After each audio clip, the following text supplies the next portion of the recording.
Hello, this is Tod Howarth from Ace Frehley's Comet, and now more recently 4 by Fate. And I want to give an introduction to HollywoodHappenings.webs.com and pay attention to them because things are going to happen.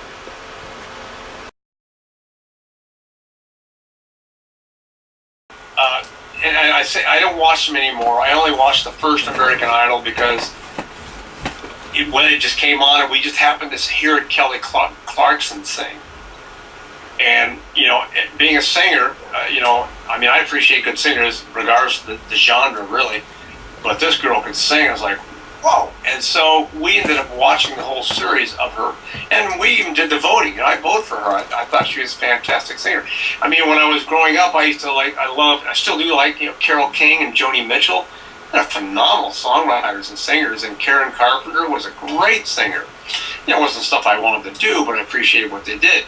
So, in listening to the Kelly Clarkson, and she had bona fide talent, as a lot of them do and did. It's a great thing it's a new avenue for people to rise to stardom, because that type of volume of popularity is all done with the machine of the business, as everybody knows. I mean, the boy bands are all manufacturers, and they're manufactured because there is a demand for it. Some young girls want to hear it, so it's good for the business. It's good for some of the artists, and so be it. It fits a need, and that's you can't take away that need. And if somebody wants to buy a pet rock, they're going to buy a pet rock. But in my day, when I was aspiring, I just had to bust your butt by word of mouth and get out there and do a proving ground, and it was harder, but probably not harder than some of these people work to be on these shows, or from their own raw talent and the things they have to do. Some of them skate, some of them get off on an easy road. I really don't know, but some of them fail miserably because they don't have the talent that's needed, and there's that deciding factor. It's just different. Just something that obviously I couldn't do. I wouldn't do. It'd be kind of ridiculous. But for somebody up and coming that wants to be a solo artist in that respect, so yeah, go for it. See what you can accomplish. What about Carrie Underwood?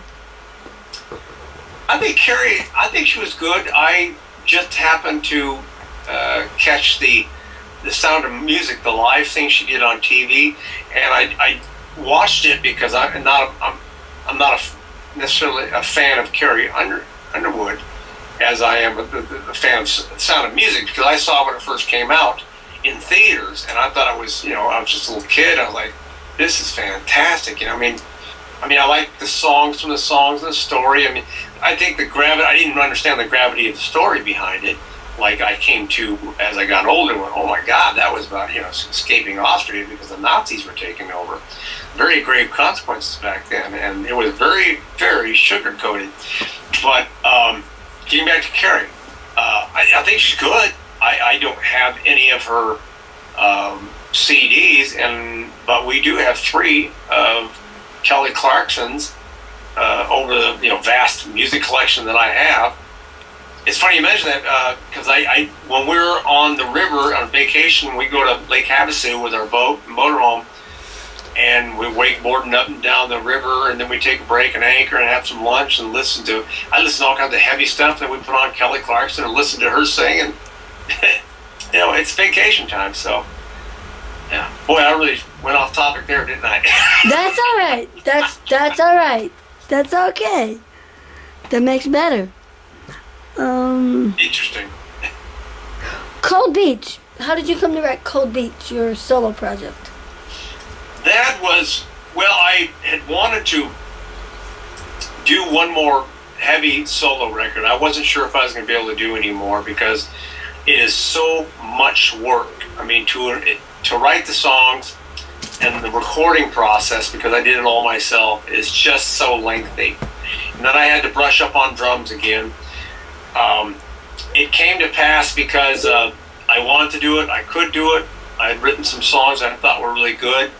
Unfortunately, I didn't get the production as good as I wanted to, because that is when my youngest daughter and my grandson and her then husband had some real difficult times and had to come live down in San Diego and had to stay in my recording studio. And I was going to recut about 4 or 5 tracks, and I never got a chance to, and I had to use what I had.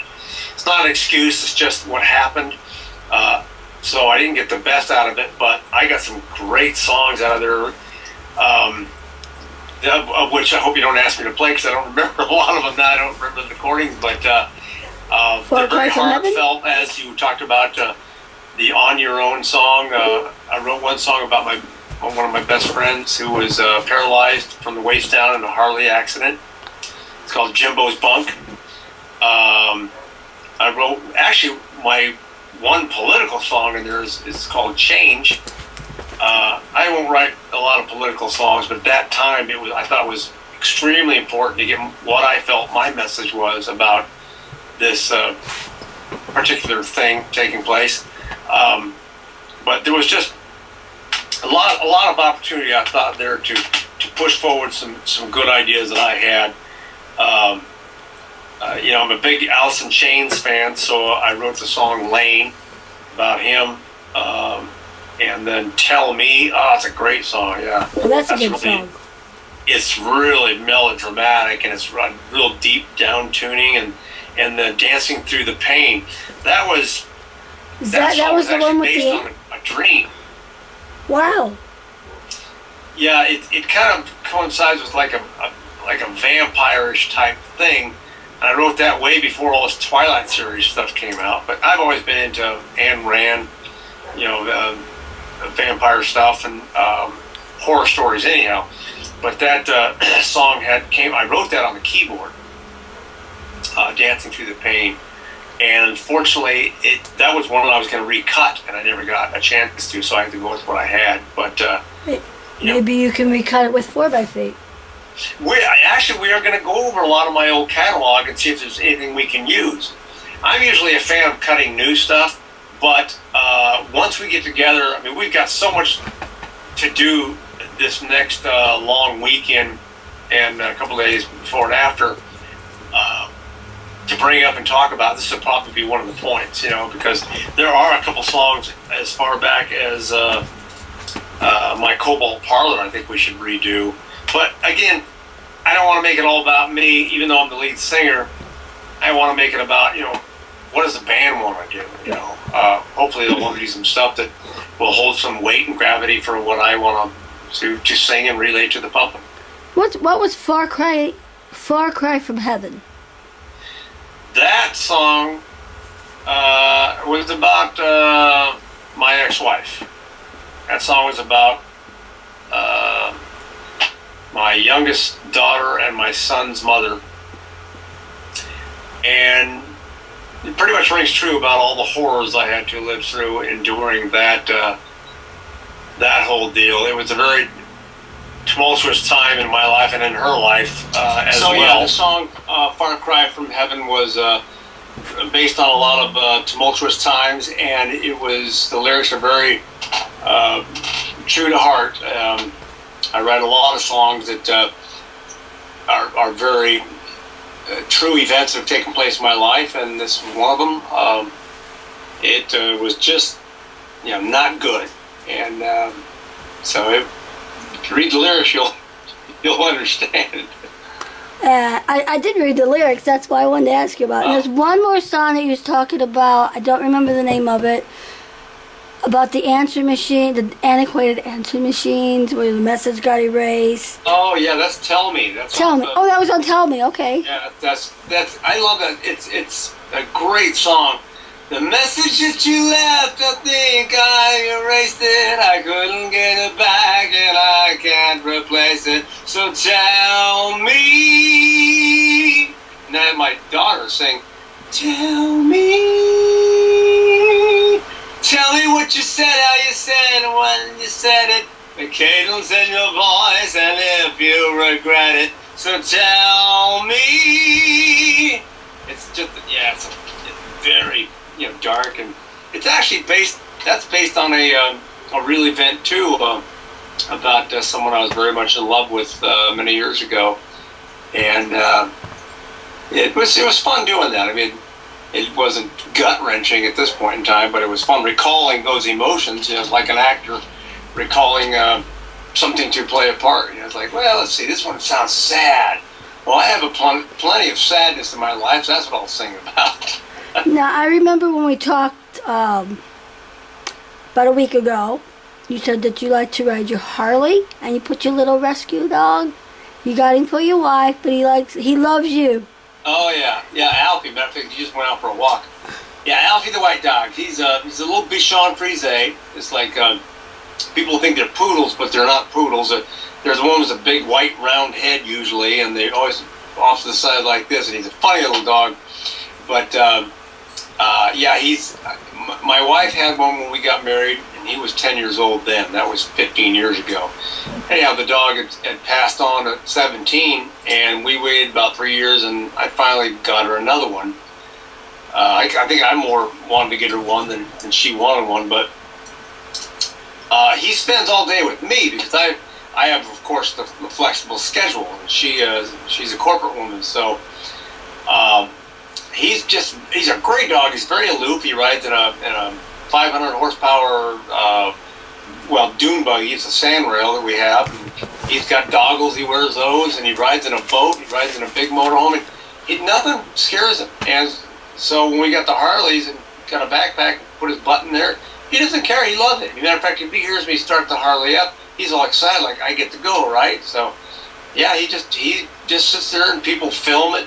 They take pictures of me and film it on the road. I don't take them on the freeway because I don't trust the backpack. But yeah, he's a great dog. So yeah, he spends all the time with me, and he thinks he's mine.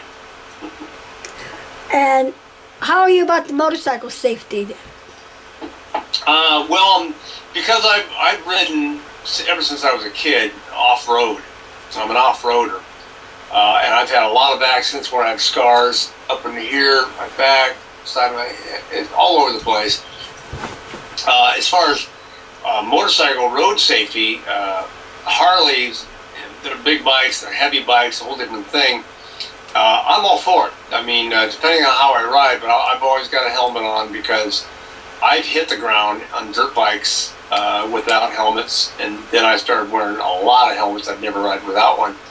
And there's absolutely no way I'd ride in the street without a helmet because there's no competition between your head and the cement.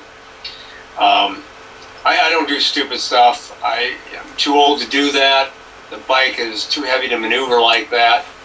I mean, I can wheelie like crazy through the sand dunes of my quads and my motorcycles, but on a Harley on the street, you know, I obey the rules because I don't want to be hit by another car. You know, I'll get on and go fast here and there, but yeah, I'm not an outlaw because I don't want to replace a leg, you know. So I'm pretty good with the safety because I know what pain is. And you know how to fix an engine. You're a rock star that knows how to fix an engine. I can, yes. I learned very early age. My dad was all into cars and automotive stuff, and so he taught me stuff he knew when I was very young. I tore apart my first engine to redo it in one of my first van when I was 16 years old. Before that, I was helping my father do stuff and find out what parts are. So, yeah, it's not only is it's efficient, it's also financially efficient. I can rebuild transmissions. I've done that on my old Corvette that I used to have for 26 years. I rebuilt that engine about 4 times, and the transmission a few times because I blew that up. Had to work on my sand rail, my quads, all my motorcycles. If need be, which won't happen, I could tear my engine and the Harley apart. The thing with that kind of stuff, the technical stuff, you have to get clearances for bearings and cranks and cams and fittings and bushings, and it's not to get too technical, but the temperance and clearances are extremely important for friction. But yes, I can fix and do anything. I mean, I grew up on a horse ranch on the weekends. When I was younger, my step-grandparents had a horse ranch, so I learned how to do all kinds of stuff. So yeah, I'm very, very handy. And When, as far as your 4x8, when do they actually start their European tour and their U.S. tour? There's, to change the definition of a tour, there are shows. The shows. Yeah, Excuse me. because we won't be going out. Not yet. I mean, it may come to pass when we may go out for a month doing some stuff, depending on how things line up. The first appearance we do, John Regan and I are doing a guest appearance at a KISS convention, and we're performing some songs with a local band that does all this KISS stuff in Finland. I think that's. I believe that's the more things are happening for us, fortunately. It's being built as we speak, which is a great thing. We're so excited about that, and again, we're gonna have to get some performances under our belt to see where we're headed, which is very important for those involved. Because Hollywood, it happens in Hollywood, it happens across America. Stay tuned for more on 4x8. Stay tuned for more from Hollywood happenings. And Todd, play us out. Okay.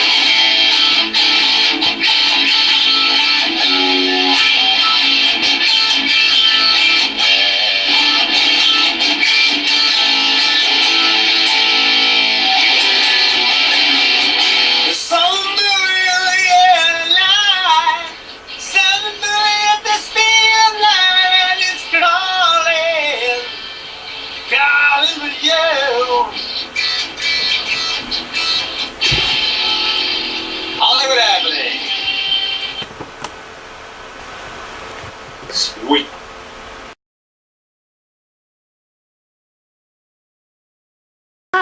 Well, see, we're on Facebook, we're on YouTube, we're on Twitter.